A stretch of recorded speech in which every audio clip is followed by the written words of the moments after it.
All right, so for the next video, what we're going to be looking at is sustaining biodiversity, but we're going to look at reserves. How do we make reserves?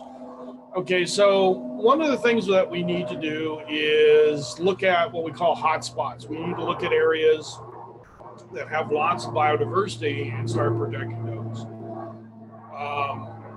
If we can do that, we're in better shape. Currently, only 13% of the Earth's land area, excluding Antarctica, is protected to some degree, and no more than 6% is protected from human activities. So you should be scared.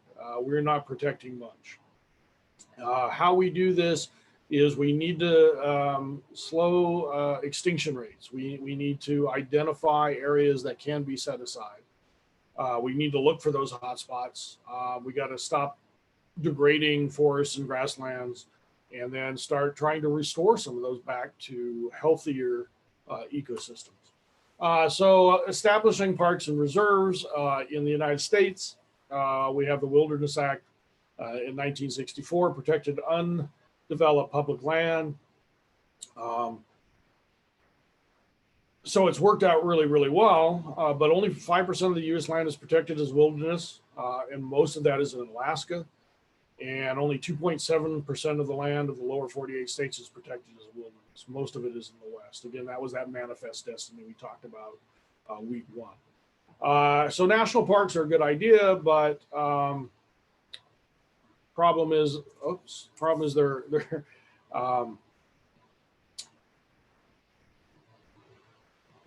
they're just too small, and we have lots of people showing up.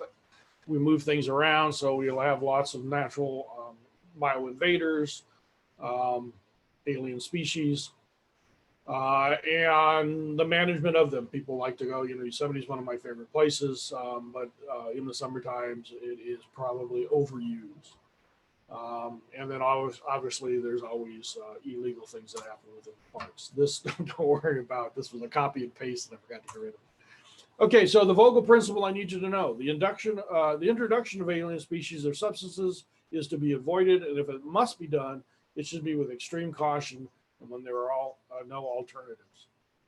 So the idea of bringing in species that don't belong there is probably definitely not a good idea, but we do it all the time. We've introduced species thinking we're doing the right thing, and it should be only under very careful consideration about pros and cons, and then make decisions.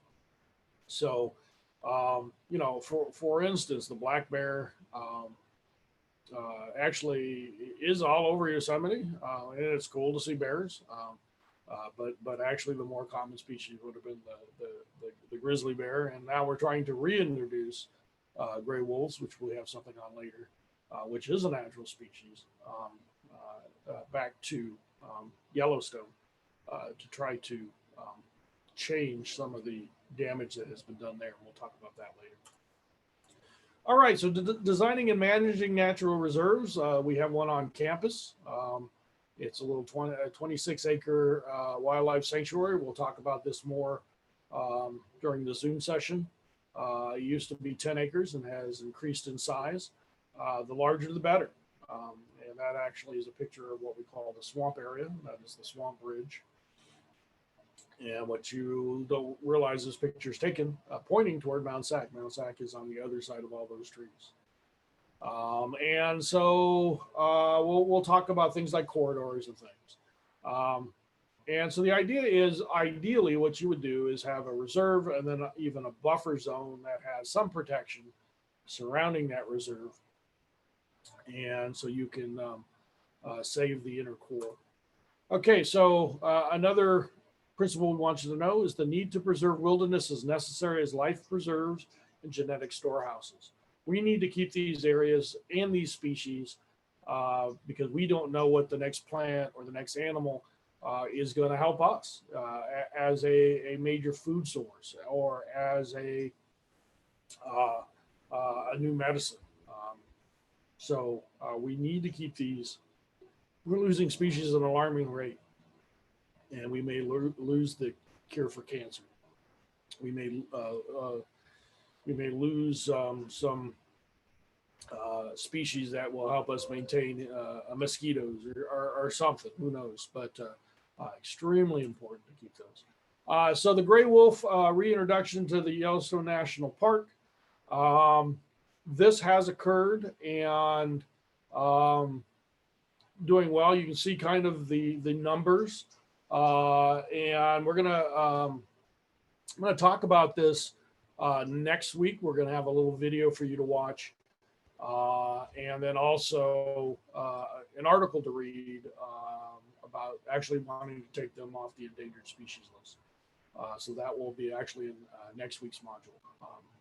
So kind of know the history of the gray wolf in Yellowstone, and we will stop the share and stop the recording.